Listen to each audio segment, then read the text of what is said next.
राधे राधे दोस्तों, आपका फिर से स्वागत है मेरे YouTube चैनल राधे श्याम में। आज हम आपको एक नया अध्याय, एक नया पुराण सुनाएंगे जिसका नाम है सुख सागर।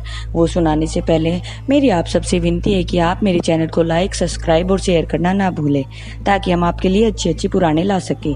राधे राधे। राधे राधे दोस्तों, आपका फिर से स्वागत है मेरे YouTube चैनल राधे श्याम में। आज हम आपको आगे की कथा सुनाते हैं। हे राजा परीक्षित, अपनी बात मनवाने के पश्चात फिर शुक्राचार्य ने राजा ययाति को बुलाकर देवयानी का विवाह उनसे कर दिया और शर्मिष्ठा सहित 1000 दासियों ने दहेज में देकर बोले, हे राजा ययाति, हमारी आज्ञा का पालन करते हुए शर्मिष्ठा से कभी भी प्रसंग मत करना। यदि तुमने हमारी आज्ञा का उल्लंघन किया तो हम तुम्हें कठोर दंड देंगे। फिर राजा ययाति तो देवयानी के साथ शर्मिष्ठा आदि 1000 दासियों सहित अपने नगर को चला गया और शुक्राचार्य जी भी प्रसन्न होते हुए वापस देते राज वृष पर्वा की नगरी में लौट आए। श्री सुखदेव जी के मुख से इतनी कथा सुनकर राजा परीक्षित बोले, हे भगवान, देवगुरु बृहस्पति जी के पुत्र कच्छ ने देवयानी को शाप दिया। किस बात पर दिया था, कृपया आप यह सुनाइए। हे राजा परीक्षित, गुरु शुक्राचार्य जी को संजीवनी विद्या याद थी, जिससे वह दैत्यों को जिला दिया करते थे। तो देवताओं ने विचार कर गुरु बृहस्पति के पुत्र कच्छ को उनके पास संजीवनी विद्या सीखने के लिए भेज दिया। जब यह बात दैत्यों को पता चली कि देव गुरु बृहस्पति का पुत्र कच्छ उनके गुरु से संजीवनी विद्या सीख रहा था, तो उन्होंने एक दिन जब वह गाय चरा रहा था तो अक्सर मौका पाकर उसे मार कर दबा दिया। शुक्राचार्य जी को जब यह पता चला तो उन्होंने संजीवनी विद्या से कच्छ को फिर से जिला दिया। हे राजा परीक्षित, यद्यपि द्वितीय देवगुरु के पुत्र कच्छ को अनेक बार मौत के घाट उतारते रहे, लेकिन शुक्राचार्य जी भी संजीवनी विद्या से हर बार कच्छ को जिलाते रहे, जिसके पश्चात कच्छ संजीवनी विद्या सीखकर जैसे ही जाने को तैयार हुआ तो देवयानी उनकी सुंदरता पर मोहित हो गई और बोली, हे कच्छ, मैं आपसे विवाह करना चाहती हूँ, सो आप भी प्रसन्न होकर इनकी स्वीकृति की दीजिए। देवयानी के मुख से यह बात सुनकर कच्छ बोला, हे बहन, गुरु की पुत्री बहन के समान होती है, इसलिए फिर कभी भूल कर भी इस प्रस्ताव को मत रखना। कच्छ के मुख से यह सुनकर देवयानी बोली, हे कच्छ, मेरा प्रेम प्रस्ताव ठुकरा कर तुमने मेरे प्रेम पर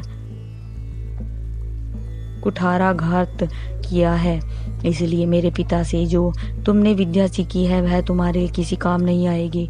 देवयानी के मुख से यह सुनते ही कच्छ बोले, हे देवयानी, तुमने अपने पिता के शिष्य से शादी करनी चाहिए, इसलिए तुम्हारा न केवल श्रेष्ठ मुनिवर से बल्कि किसी भी ब्राह्मण की से तुम्हारा विवाह नहीं होगा। हे राजा परीक्षित, इस तरह कच्छ ने देवयानी को श्राप दिया था। अब मैं तुम्हें ययाति के कथा सुनाता हूँ। राजा ययाति के देवयानी के से 2 पुत्र उत्पन्न हुए। उनके नाम यदु और तुर्वसु थे। वैसे तो राजा ययाति को शुक्राचार्य ने यह आज्ञा दी थी कि तुम शर्मिष्ठा से कभी प्रसंग मत करना, लेकिन राजा ययाति कभी कभी चुप कर शर्मिष्ठा से मिलने पहुंच जाते थे। इसी कारण शर्मिष्ठा के भी दुर्ग, पूर्णु और पूर्व नामक 3 पुत्र हुए। जब यह समस्त बातें देवयानी को पता चली तो वह नाराज होकर अपने पिता शुक्राचार्य के पास चली गई और उन्हें शर्मिष्ठा व राजा ययाति की सारी बातें बता दी। शुक्राचार्य ने जब अपनी पुत्री के मुख से यह सब सुना तो कि राजा ययाति ने उनकी आज्ञा का उल्लंघन किया है, तो शुक्राचार्य जी ने क्रोध में आकर श्राप देकर राजा ययाति को बूढ़ा बना दिया। राजा ययाति ने श्राप सुनकर शुक्राचार्य जी से बहुत विनती की कि तो शुक्राचार्य जी बोले, हे राजा ययाति, वैसे तो मेरा दिया हुआ श्राप झूठा नहीं हो सकता, लेकिन यदि तुम्हारा कोई पुत्र चाहे तो तुम्हें अपनी जवानी देकर बुढ़ापा ले सकता है। इसके बाद ही राजा ययाति ने अपने पुत्रों को बुलाकर उनसे अपनी जवानी लेकर बुढ़ापा लेने को कहा। तो राजा के चारों पुत्रों ने जवानी देकर बुढ़ापा लेने से ये साफ इनकार कर दिया, लेकिन शर्मिष्ठा के सबसे छोटे पुत्र ने अपने पिता राजा ययाति को अपनी जवानी देकर उनसे उनका बुढ़ापा ले लिया। अपने पुत्र के इस कार्य पर राजा ययाति उससे प्रसन्न होकर बोले, हे पुत्र, वैसे तो तुम मेरे सबसे छोटे पुत्र हो, लेकिन मेरी आज्ञा का पालन सिर्फ तुमने ही किया है, इसलिए मेरे बाद राजगद्दी पर तुम ही बैठोगे। श्री सुखदेव जी बोले, हे राजा परीक्षित, जब राजा ययाति को राज सुख भोगते हुए काफी समय व्यतीत हो गया तो एक दिन राजा ययाति ने सोचा कि मुझे धिक्कार है, जो अभी तक मेरा मन संसारिक सुख भोगने में लगा हुआ है। अब मुझे परमेश्वर का भजन करने के लिए शीघ्र ही वन चले जाना चाहिए। यह सोचकर राजा ययाति ने अपनी पत्नी देवयानी को बुलाकर कहा, हे प्रिय, मैं आज तुम्हें एक बहुत ही विचित्र इतिहास सुनाता हूँ, ध्यान से सुनो। एक दिन एक बकरी जिसे एक ब्राह्मण ने पाला था, वह एक कुएं में गिर गया। तब कुएं में गिरी हुई बकरी को एक बकरे ने उस कुएं से बाहर निकालकर उससे विवाह कर लिया। कुछ समय पश्चात वह बकरा एक दूसरी बकरी से भी प्रेम करने लगा। इस बात पर वह पहले वाली बकरी नाराज होकर अपने पालने वाले ब्राह्मण के पास चली गई तो उसने वह बकरे को बधिया कर दिया। लेकिन उस बकरे द्वारा बहुत विनती करने पर उस ब्राह्मण ने उनका उपचार कर उसे फिर पहले जैसा स्वस्थ कर दिया।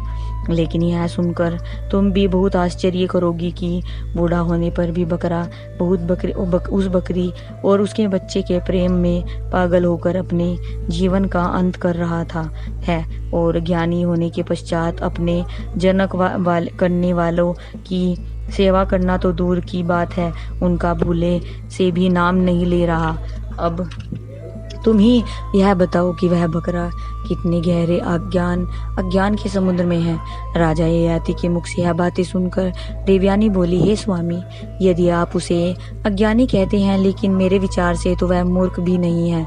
अपनी पत्नी देवयानी के मुख से यह बात सुनने के पश्चात राजा ययाति बोले, हे प्रिय, इस दृष्टांत को हम पर घटाकर देखो कि हम सांसारिक मोह माया में पड़कर कितनी मूर्खता कर रहे हैं। देवयानी से ऐसा कहकर राजा ययाति अपना राजपाट अपने छोटे पुत्र पुरु को सौंपकर परमेश्वर का भजन करने के लिए वन में चले गए, और फिर कुछ समय पश्चात योगाभ्यास से अपना शरीर त्याग मुक्त हो गए। श्री सुखदेव जी बोले, हे राजा परीक्षित, जिसमें अपने जन्म लिया है, अब मैं राजा पुरु के वंश का वर्णन सुनाता हूँ। राजा पुरु के वंश में कई पीढ़ी के पश्चात दुष्यंत नामक एक बहुत ही प्रतापी राजा हुए। राजा दुष्यंत एक दिन शिकार खेलने वन में गए तो वहां पर उन्होंने कंडव ऋषि के आश्रम में एक सुंदर कन्या को पुष्प चूनते हुए देखा। आज की कथा में यही समाप्त करते हैं, आगे कथा आपको कल सुनाएंगे। राधे राधे राधे राधे राधे राधे, जय श्री कृष्ण। अगर आपको मेरी वीडियो अच्छी लगी तो बेल आइकन दबाना ना भूलें, ताकि आपको मेरे आने वाली वीडियोस का नोटिफिकेशन मिलता रहे। धन्यवाद। ओम नमः शिवाय।